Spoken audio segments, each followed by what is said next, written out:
مگر آنکھیں مسکرا رہی تھیں۔ اچھا یہ بٹن تو بند کر دیں گی زوجم؟ اس نے کنفیوز سی کھڑی اشنال کو دیکھ کر کہا تھا۔ اشنال اس کے قریب آتی اس کے بازوؤں کے بٹن بند کرنے لگی تھی۔ اس نے بٹن بند کر کے اسے دیکھا جو سفید جوڑے اور پیشانی پہ گیلے بکھرے بال ہونے کے باوجود بہت ہی نکھرا اور پیارا سا لگ رہا تھا۔ اشنال نے خود کو شیشے میں دیکھا اور دیکھتی ہی رہ گئی۔ روشنال نے شیشے میں دیکھا جو اسے اور خود کو ہی دیکھ رہی تھی۔ اس نے جلدی سے اس کی پیشانی پہ پیار کیا، پھر گال پہ کیا۔ اس کی بے باک جسارتوں سے شرم سے لال ہو گئی تھی۔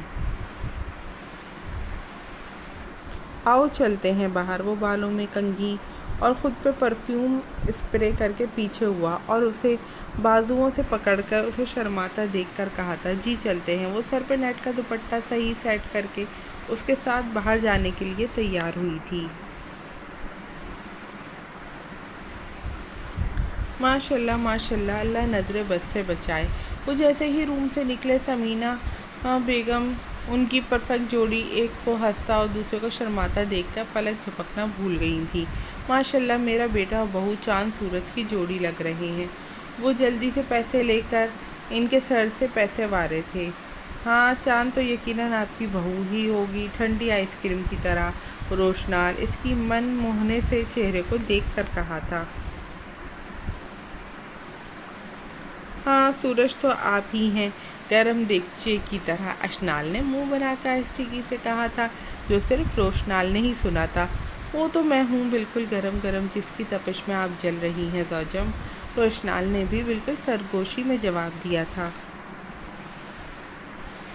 ماشاءاللہ میری بیٹی تو رنگوں میں نہائی ہوئی ہے، اس کے چہرے کو دیکھتی بغیر صغیر صاحب اور آغا جان کی پرواہ کیے بغیر اونچا بولی تھی، جو ٹیبل پہ ناشتہ کر رہے تھے، جس کا چہرہ سرخ ہو رہا تھا تو کبھی گلابی۔ آفٹر آل آپ کے بیٹے کی سنگت میں رہ کر آئی ہے، ہزاروں رنگوں سے روشناس کروا کر لایا ہوں اپنی زوجم کو، روشنال نے بالکل مدھم لہجے میں اسے آنکھ اور کندھا مارتے ہوئے کہا تھا۔ آپ؟ روشنال کا چہرہ اس کی بے باک باتوں سے جل اٹھا تھا۔ یہ تم لوگ کیا خسر پسر کر رہے ہو؟ بیٹھ کر ناشتہ کرو، آ جاؤ ادھر۔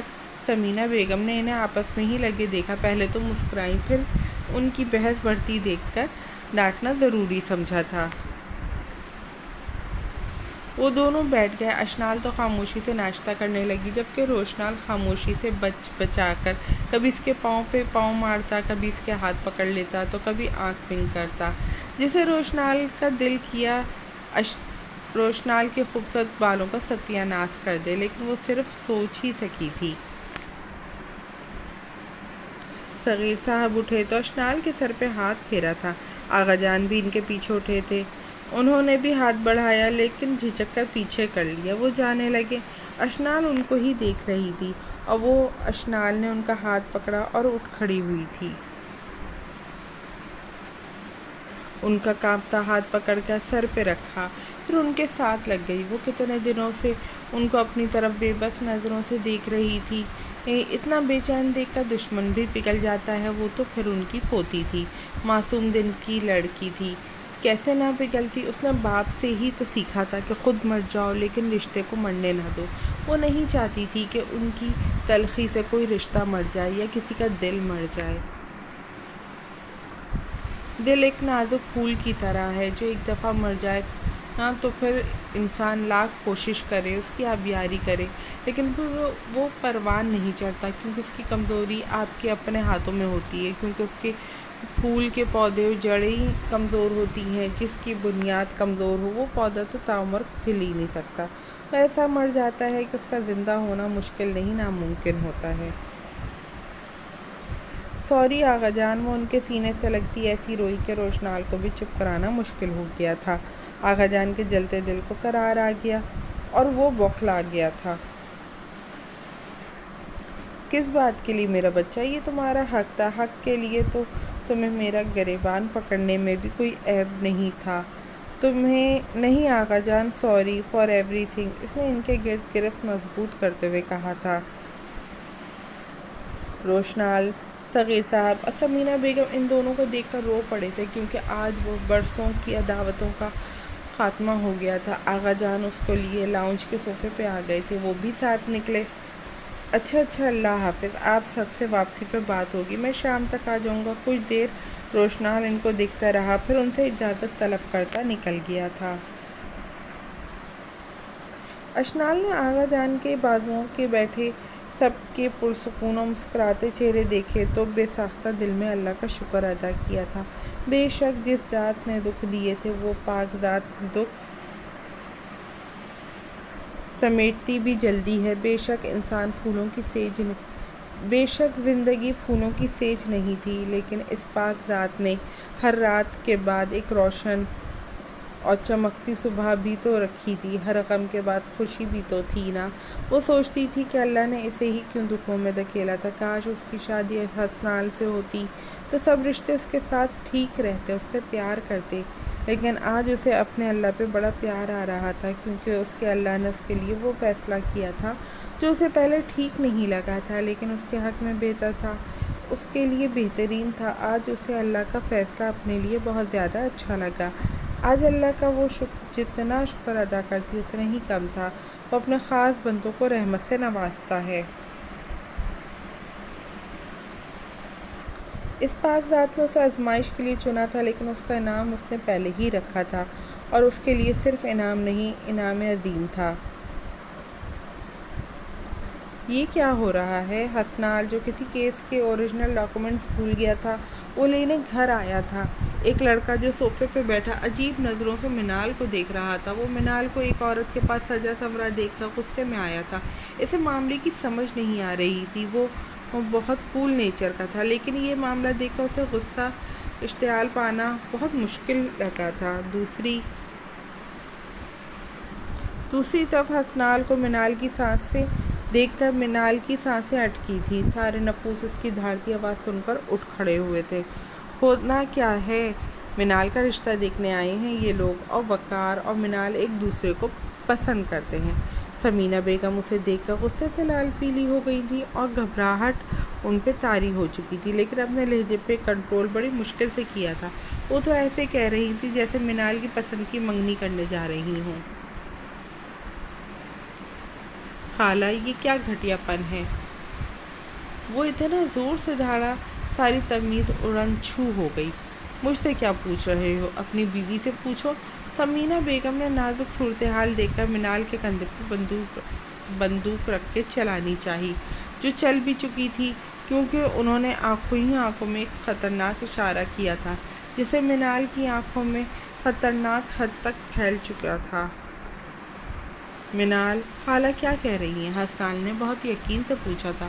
اس کا لہجہ اب نارمل تھا، اسے لگا منال انکار کر دے گی، اس لیے وہ پرسکون ہو گیا تھا۔ امی سچ کہہ رہی ہیں، منال نے آنکھیں جھکا کر خود پہ ضبط کر کے کہا تھا، حالانکہ دل کر رہا تھا کہ اس کے سینے سے لگ کے باپ کی موت کا غم منائے۔ منال، جو میں پوچھ رہا ہوں مجھے اس کا جواب چاہیے۔ خالہ جو کہہ رہی ہیں وہ سچ ہے؟ تمہارا یہ رشتہ تمہاری مرضی سے آیا ہے؟ وہ منال ہچکچا گئی۔ وہ کیا؟ حسنال اب کی بار دھاڑا تھا، اس کا سارا سکون تباہ ہوا تھا۔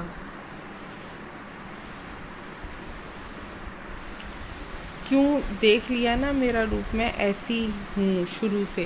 تھوڑا سا شرافت کا لبادہ کیا اڑا، تم تو میرے قدم چاٹنے پہ آ گئے۔ اس نے ماں کی آنکھوں کے تاثرات دیکھ کر پتہ نہیں کیسے یہ لفظ استعمال کیے تھے، وہ اس کا دل جانتا تھا۔ سن لیا؟ پڑ گئی کلیجے میں ٹھنڈک؟ سمینہ بیگم نے مسکرا کر کہا تھا۔ خالہ آپ خاموش رہیں، یہ میرا اور میری بیوی کا معاملہ ہے، اس نے انہیں خون خوار نظروں سے دیکھ کر کہا تھا۔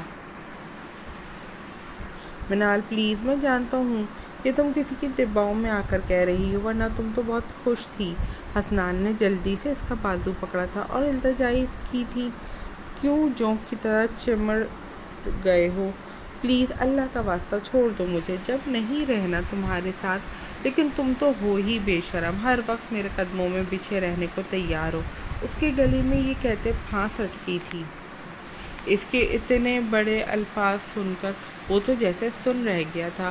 اس نے بامشکل خود کو سنبھالا اور دھیرے سے اس کا بازو چھوڑ دیا۔ ٹھیک ہے، میں تمہیں طلاق دوں گا، لیکن اس سے پہلے یہ بے غیرتی نہیں کرنے دوں گا۔ پہلے میرے بچے کو صحیح سلامت میرے حوالے کرو، اس کے بعد میں خود تم جیسی عورت کو رکھنا تو کیا تھوکنا بھی پسند نہیں کروں گا۔ جس دن میرا بچہ پیدا ہوگا اسی دن ڈائیورس کے ڈاکومنٹس تمہیں مل جائیں گے، لیکن اس سے پہلے تمہارا کوئی آشنا اس گھر میں آیا یا تم اس گھر سے نکلی تو تمہاری اور اس کی قبر یہیں پہ بناؤں گا۔ یہ میری دھمکی نہیں، میرا حکم ہے۔ اس نے پھر اس کا بازو پکڑ کر جھنجھوڑ ڈالا تھا۔ حسنال بخت اس کا اتنا بدتمیز لہجہ دیکھ کر اور اس کی باتیں سن کر پھٹ پڑا تھا۔ ثمینہ بیگم اس کے بچے کی بات سن کر ساکت ہوئی تھی، لیکن پھر سکون میں آئی تھیں۔ مسٹر، آپ ان سے ایسی باتیں نہیں کر سکتے، آپ ان سے بدتمیزی کر رہے ہیں، آپ میں شرم نہیں ہے؟ وقار اس کو دیکھتا منال کو متاثر کرنے لگا تھا۔ ہاں، اس معاملے میں بہت بے شرم واقع ہوا ہوں، جو یہ سب اپنی آنکھوں سے دیکھ کر بھی خاموش ہوں۔ اس کے پاس اتنے سنجیدہ تاثرات لے کے گیا تھا کہ وہ سہم گیا۔ بے شرم ہوں لیکن بے غیرت نہیں ہوں۔ قبر تو تمہاری ہی ادھر بھی بن جائے گی۔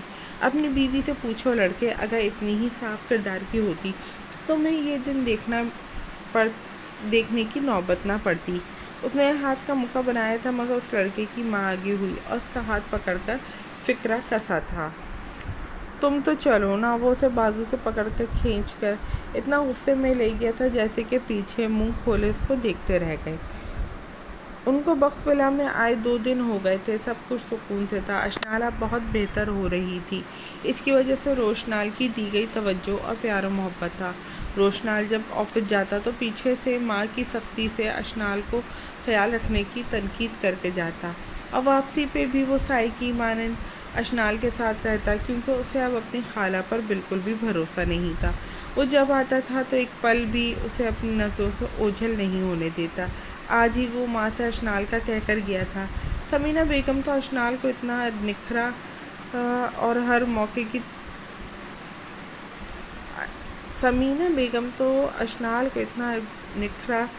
دیکھ کر موقع کی تاک میں رہتی تھیں، لیکن ان کو موقع نہیں مل رہا تھا۔ دوسری طرف جلن سے ان کا برا حال تھا۔ انہیں کوئی دکھ، کوئی پچھتاوا نہیں تھا کہ انہوں نے اپنی بیٹی کی زندگی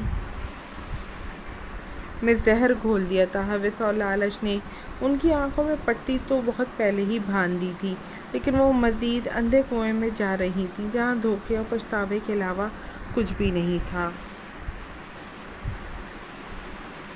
اشنال سے ان کے حسد کا جذبہ چھوٹے ہوتے وقت سے تھا، مگر وہ جس طرح سب کی زندگیاں خراب کر رہی تھیں، انہیں نہیں پتا تھا کہ ایک وقت ان پہ ایسا آئے گا جب دکھ اور پچھتاوے کے علاوہ ان کے ہاتھ میں کچھ نہیں ہوگا۔ وہ منال پہ بھی پکی نظر رکھتی تھی کہ کہیں وہ دونوں بہنیں آپس میں پھر سے ٹھیک نہ ہو جائیں، کہیں ان کے خون کی کشش دونوں کو آپس میں کھینچتی ہوئی نہ لے جائے۔ اور منال کو تو وہ روم سے باہر نکلنے کی اجازت ہی نہیں دیتی تھی۔ وہ اپنے جم کا پتہ بھی لگانے نہیں دینا چاہتی تھیں، کیونکہ انہیں بیٹی کا بالکل بھروسہ نہیں تھا۔ بقول ان کے وہ ڈرتی کسی سے نہیں تھی، لیکن اپنی حقیقت کھلنے کا ڈر ان کو بھی تھا، اس لیے وہ منال کو نیند کی گولیاں دے رہی تھی، بغیر یہ سوچے کہ اس بیچاری کا کتنا متاثر رہا، اس بیچاری کی صحت کتنی متاثر ہو رہی ہے ان کے بیچ یہ نیچ حرکت کی وجہ سے۔ ان کی دوست کا بیٹا جس دن رشتہ دیکھنے آئے تھے، اس دن منال کو حسنال کے کمرے میں لے گیا تھا، اور پھر بعد میں غصے سے کوئی ڈاکومنٹس اٹھا کر چلا گیا۔ اس کے بعد وہ واپس نہیں آیا تھا۔ اس نے ثمینہ بیگم کو اس کی طرف سے کوئی ٹینشن نہیں تھی۔ ویسے تو اشنال 2 دن سے رات کو نیچے ہی سوتی تھی، لیکن وہ اس کو صرف ڈرا دھمکا کر شہر والے بنگلے جو کبیر صاحب کے نام تھا، اس کے بعد وراثت میں اشنال کو ملا تھا، وہ اپنے نام کرانا چاہتی تھی، لیکن وہ مناسب موقع کی تلاش میں تھی، کیونکہ گھر ان کو کھٹک رہا تھا، اور اوپر سے آغا جان کی زبان پہ یہ دونوں سے اشنال بخت کا ذکر سن کر ان کا بس نہیں چل رہا تھا کہ وہ جادو کی چھڑی سے اشنال کو غائب کر دیں، لیکن کم از کم ابھی یہ ان کے بس میں نہیں تھا۔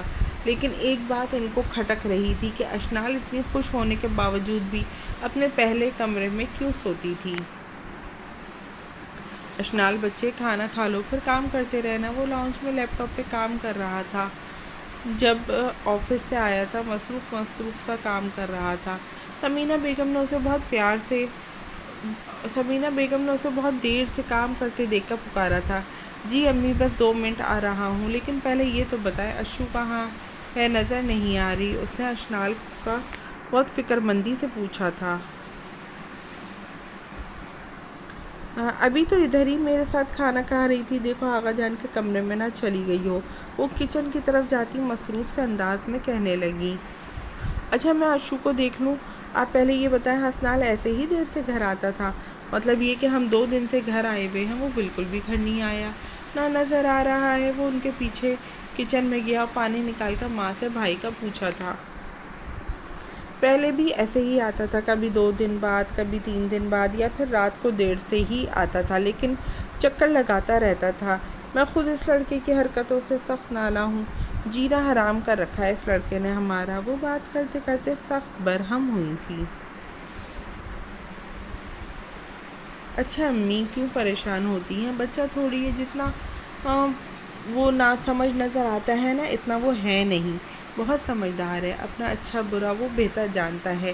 وہ اب کندھے سے تھامتا یہ کہتا پرسکون کر رہا تھا، میں تو ماں ہوں نا، میرے لیے وہ معصوم بچہ ہے، وہ جتنا بھی سمجھدار ہو جائے میرے لیے وہ ناسمجھ ہی ہے۔ وہ اپنا دھیان نہیں رکھتا، اپنی پرواہ نہیں کرتا، اس کی رزق ہی 1 نمبر کا ہے۔ وہ سخت برہم نظر آ رہی تھی۔ اچھا امی چھوڑیں، یہ بتائیں منال اور خالہ نظر نہیں آ رہی؟ میرا مطلب ہے وہ ٹیبل پہ نہ تو ہمارے ساتھ کھانا کھاتی ہیں نہ بات کرتی ہیں، آپ سے نظر آتی ہیں۔ کوئی بات ہوئی ہے گھر میں؟ اتنے روکھے سب کیوں ہیں آپس میں؟ اول تو خالہ نیچے آتی ہی نہیں، مگر جب وہ مجھے نظر بھی آتی ہیں تو ہر وقت ان کی آنکھوں میں غصہ ہی رہتا ہے۔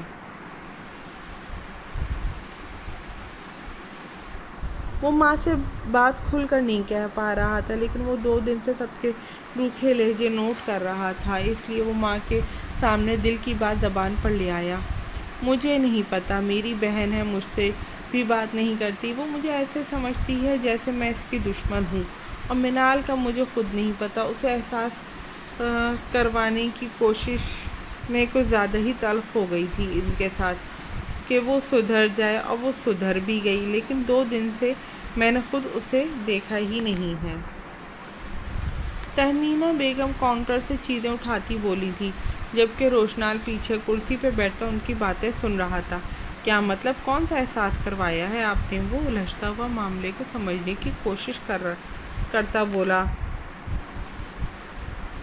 کوئی نہیں اتنی بڑی بات، تم اشنال کو جا کے دیکھو، وہ ہماری کوئی اپنی بات تھی۔ وہ اس کے چہرے کو الجھتا دیکھ کر بات کو ٹال گئی تھی۔ اگر وہ خوشخبری سن لیتی تو ان کے پاؤں تو زمین پر ہی نہ ٹکتے، لیکن وہ بھی مزید کچھ کہے بغیر اپنے روم میں چلا گیا۔ آغا جان آپ ہی نظر نہیں آ رہی مجھے، وہ تو روم سے باہر ہی نہیں نکلتی، وہ ان کے پاس بیڈ پر بیٹھتی کب سے باتیں کر رہی تھی۔ ہوگی اپنے کمرے میں، لیکن آپ اس سے دور ہی رہو تو اچھا ہے میری بچی، وہ فکر مند سے سمینہ بیگم کی فطرت کو بھانپتے ہوئے کہنے لگے تھے۔ لیکن کیوں آقا جان، آپ ایسا کیوں کہہ رہے ہیں؟ آپ تو آپ ہی سے محبت کرتے ہیں، پھر آپ مجھے ان سے دور رہنے کو کیوں کہہ رہی ہیں؟ وہ الجھ کر بولی تھی۔ اس لیے تو کہہ رہا ہوں، اس کی ماں کو تم دونوں اکٹھی بیٹھی نظر آ گئی نا تو وہ تمہارے ساتھ کچھ کر ڈالے گی۔ وہ اسے بہلا تو رہے تھے، لیکن وہ خود بہت پریشان تھے، کیونکہ منال جو ہر روز ان کو دوائی دے کے جاتی تھی، ان سے اپنے دل کا حال بیان کرتی، ان کی سنتی، لیکن وہ دوسرا دن اس کو دیکھ نہیں پا رہے تھے۔ وہ اس کے کمرے میں جانے کا سوچ ہی رہے تھے جب روشنال ان کے کمرے میں آیا تھا۔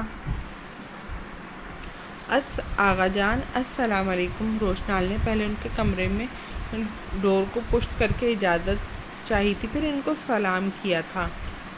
وعلیکم السلام، دونوں دادا پوتی نے اکٹھے کہا، اور جھک کر آغا جان کو ملنے کی کوشش میں وہ اشنال کے قریب آ گیا تھا۔ اچھا جی، دونوں دادا پوتی کے درمیان کیا راز و نیاز ہو رہی ہیں؟ روشنال نے آغا جان سے کچھ فاصلے پہ بیٹھی اشنال پر بھرپور نگاہ ڈالتے ہوئے کہا۔ وہ ان سے جھک کر ملنے لگا۔ اس کو اپنے قریب اور اس کی مردانہ وجاہت دیکھ کر روشنال کی سانسیں مٹھی میں آ گئی تھیں۔ کولون کی مہک اسے اپنے حواس میں چھائی ہوئی محسوس ہوئی تھی۔ اس نے اٹھنا چاہا جب روشنال پیچھے ہو گیا تھا۔ اس نے سکون کی سانس لی اور اچھی خاصی پیچھے تقریباً بیڈ کے کونے پہ جا چکی تھی تاکہ روشنال بیٹھ سکے۔ روشنال اس کا جھجکنا اور شرمانا محسوس کر رہا تھا۔ اس کے گال بہت زیادہ ریڈ ہو رہے تھے۔ وہ نہایت ہی دلچسپی سے اسے دیکھنے لگا۔ وہ مجھے بھول گیا تھا، امی کہہ رہی تھی کھانا کھا لیں آپ دونوں نیچے آ کر، وہ ٹیبل لگا رہی ہیں۔ اس نے تہمینہ بیگم کا پیغام دیا تھا۔ نہیں پتر، پہلے تو میں نماز ادا کروں گا، پھر نیچے آؤں گا۔ تم دونوں جاؤ، میں 20 منٹ میں آتا ہوں نماز پڑھ کر، میں بعد میں کھا لوں گا۔ انہوں نے فی الحال انکار کر دیا۔ آغا جان کوئی بات نہیں، میں آپ کو کھانا یہیں دے دوں گی، آپ بے شک نیچے نہ آئیں۔ روشنال کچھ جواب دیتا کہ وہ پہلے ہی بول پڑی۔ اسے پتا تھا آغا جان زیادہ اوپر نیچے نہیں کر سکتے۔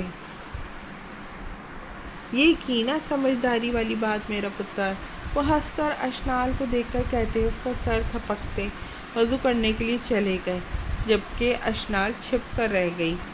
اگر شرما لیا ہو تو چلے نیچے۔ وہ جو اپنے ہاتھوں کو دیکھ کر سر جھکا کر شرما رہی تھی، وہ اسے دیکھتے ٹوکے بنا نہ رہ سکا۔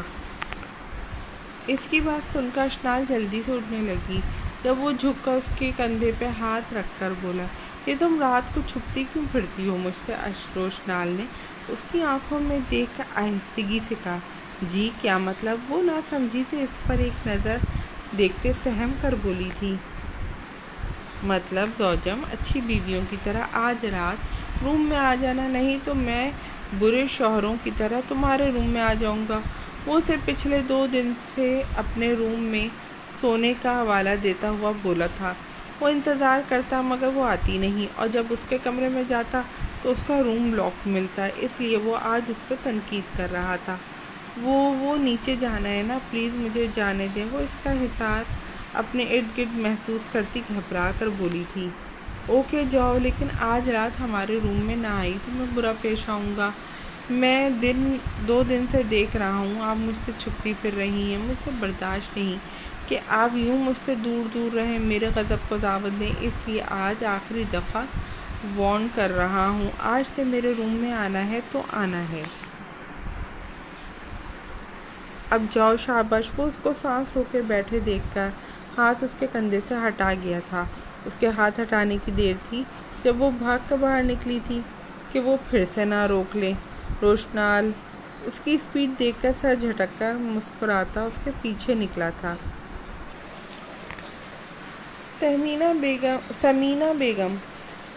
بیگم اپنا منال کا کھانا نکال کر اوپر لے جا رہی تھی۔ تہمینہ بیگم ان کو دیکھ کر نفی میں سر جھٹکا۔